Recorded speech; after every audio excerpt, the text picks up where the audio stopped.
Hello दोस्तों, आप सभी का मेरे चैनल प्राइमरी टेक सपोर्ट पर पुनः स्वागत है।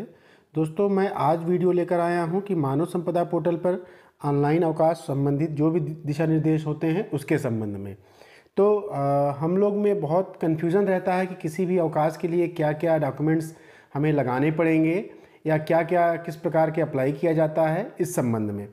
तो वीडियो बहुत बड़ा ना हो जाए, इसके लिए मैं अभी से ही शुरुआत करता हूँ। तो सर्वप्रथम आता है आकस्मिक अवकाश।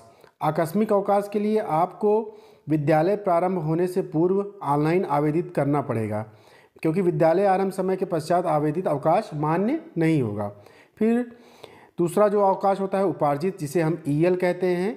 उपार्जित अवकाश स्वीकृत होने तक उपभोग न किया जाए, अर्थात जब तक आपका ईएल स्वीकृत ना हो तब तक आप विद्यालय जाएं। या ईएल जब आपको लेना हो तो आप 2-3 दिन पहले ही अप्लाई कर दें, क्योंकि इसमें समय लगता है। लिखा है उपार्जित अवकाश न्यूनतम 3 दिन से अधिक ही आवेदित की जाए, अर्थात 3 दिन से कम का ईएल स्वीकृत नहीं होता है और उसमें 3 से 4 दिन पहले आवेदित किया जाना चाहिए, क्योंकि उपार्जित अवकाश विभिन्न स्तरों से स्वीकृत किया जाता है जिसमें समय लगने की संभावना होती है। फिर तीसरा आता है चिकित्सा अवकाश संबंधी नियम।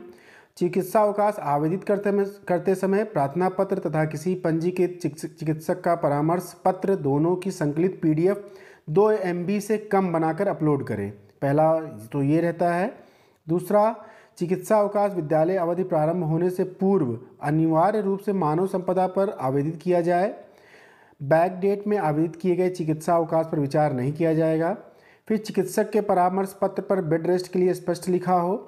ज्वाइनिंग के समय मेडिकल फिटनेस लगा हुआ होना चाहिए। यदि फिटनेस नहीं लगा हुआ तो ज्वाइनिंग रिक्वेस्ट स्वीकार नहीं की जाएगी।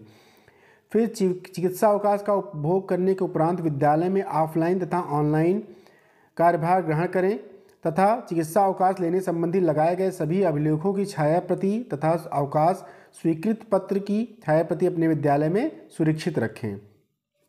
अर्थात आप जब ज्वाइनिंग रिक्वेस्ट भेजेंगे तो आप मानव संपदा पोर्टल पर भी अप्लाई करेंगे और उसकी एक प्रति अपने विद्यालय में पत्र व्यवहार में भी सुरक्षित रखेंगे। फिर बाल देखभाल अवकाश के अभिलेख में क्या आता है?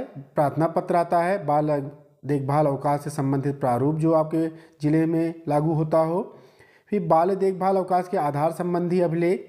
यदि अवकाश का आधार बच्चे की चिकित्सा है तो पंजीकृत चिकित्सक का परामर्श पत्र। यदि अवकाश का आधार बच्चे की पढ़ाई है तो बच्चे के विद्यालय का आई कार्ड तथा परीक्षा सारणी। फिर बच्चे का जन्म प्रमाण पत्र। यदि बच्चा 10वीं से ऊपर की कक्षा में है तो हाई स्कूल का प्रमाण पत्र लगा होना चाहिए। शपथ पत्र। शपथ पत्र में अनिवार्य रूप से आवेदक के सभी बच्चों का उल्लेख किया जाए व सभी बच्चों की जन्मतिथि का उल्लेख हो। बाल देखभाल अवकाश संबंधी प्रारूप पर स्पष्ट रूप से पूर्व में लिए गए अवकाशों का विवरण तथा विद्यालय में पूर्व से अवकाश पर चल रहे शिक्षकों का विवरण व छात्र संख्या अनिवार्य रूप से भरा होना चाहिए। ये बाल देखभाल से संबंधित है। इन सब के शॉर्ट में मैं वीडियो आपको अवश्य बनाऊंगा। यहाँ मैं पूरे जितने भी लीव इंस्ट्रक्शंस हैं मानव संपदा पोर्टल पर मैं उससे संबंधित वीडियो लेकर आया हूँ। फिर नेक्स्ट है प्रसूति अवकाश संबंधी नियम, जिसमें प्रार्थना पत्र, चिकित्सक का परामर्श पत्र, अल्ट्रासाउंड की फ़ोटो व अल्ट्रासाउंड की रिपोर्ट, शपथ पत्र। शपथ पत्र में अनिवार्य रूप से आवेदक के सभी बच्चों का उल्लेख किया जाए व सभी बच्चों की जन्मतिथि का उल्लेख हो।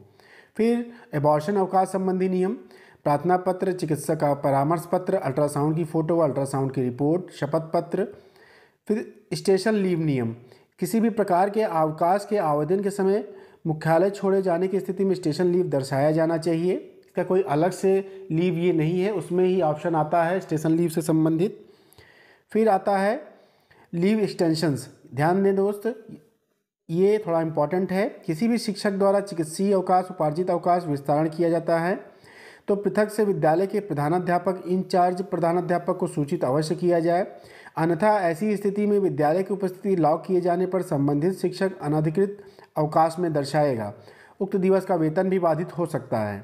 तो यदि आप लीव एक्सटेंड कर रहे हैं तो आप अपने प्रधानाध्यापक को अवश्य सूचित कर दें, क्योंकि आप जो भी काम करेंगे वो ऑनलाइन करेंगे। ऑफलाइन में आपको प्रधानाध्यापक के पास एक सूचना अवश्य प्रेषित करनी होगी।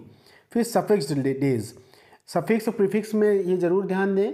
सफिक्स में क्या होता है, यदि आप सीएल लेते हैं तो सफिक्स भरने की कोई आवश्यकता नहीं होती, लेकिन यदि आप चिकित्सीय अवकाश व उपार्जित अवकाश में दर्शाए जाते हैं तो सफिक्स आपको भरना अवश्य अनिवार्य है, क्योंकि फिर यदि आपने सफिक्स नहीं भरा तो आप उस दिन ज्वाइन नहीं कर पाएंगे, क्योंकि इन कुछ चीज़ों में आपको ज्वाइनिंग रिक्वेस्ट भेजना इसेंशियल होता है।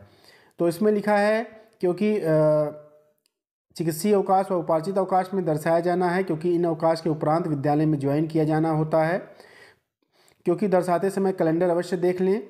दर्शाए जाने पर आप विद्यालय में गलत दर्शाए गए दिवस तक कार्यभार ग्रहण नहीं कर पाएंगे।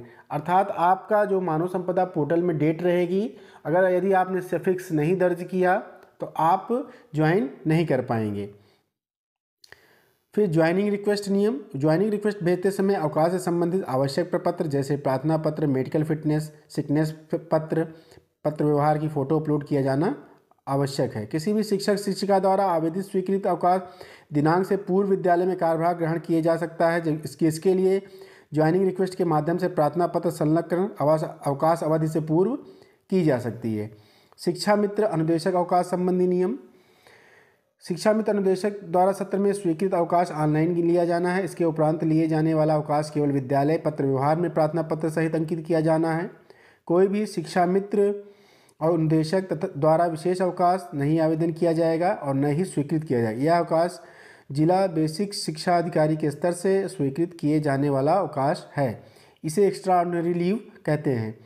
फिर मासिक उपस्थिति लाग किए जाने के संबंध में दोस्तों, ये समस्त प्रधानाध्यापक, इंचार्ज प्रधानाध्यापक द्वारा अपनी मानव संपदा आईडी के प्रत्येक माह उपस्थिति 21 से 23 में मध्य की जानी है। सुनिश्चित कर लें कोई भी शिक्षक का अवकाश दिनांक 21 से 20 में मध्य का आपके स्तर पर अथवा उच्चाधिकारियों के स्तर पर स्वीकृत किया जाना शेष न हो। विशेष ध्यान अवकाश विस्तारण के प्रकरण में किया जाना है जो संबंधित प्रधानाध्यापक, इंचार्ज प्रधानाध्यापक के स्तर पर नहीं दर्शाता है। केवल डिस्पोज फॉरवर्ड लीव में उक्त अवकाश का स्टेटस चेंज हो सकता है। तो ये सब जानकारियाँ आपके लिए मैं लाया था। इसकी PDF फाइल्स मैं अपने डिस्क्रिप्शन पे अपलोड कर दूंगा, आप वहाँ से इसको डाउनलोड कर सकते हैं। अगर अन्य किसी भी अवकाश से संबंधित कोई भी दिशा निर्देश आपको चाहिएगा तो आप कमेंट्स कर सकते हैं, और हो सकेगा तो मैं प्रत्येक लीव के लिए अलग अलग एक शॉर्ट वीडियो अवश्य लाऊंगा, जिसमें आपके कितने डॉक्यूमेंट्स अपलोड किए जाने हैं, क्या क्या लगना है और कैसे ज्वाइनिंग रिक्वेस्ट भेजनी है, इससे संबंधित रहेगा। तो वीडियो दोस्तों अच्छा लगा होगा तो लाइक करिएगा और शेयर करिएगा और सब्सक्राइब करिएगा। धन्यवाद।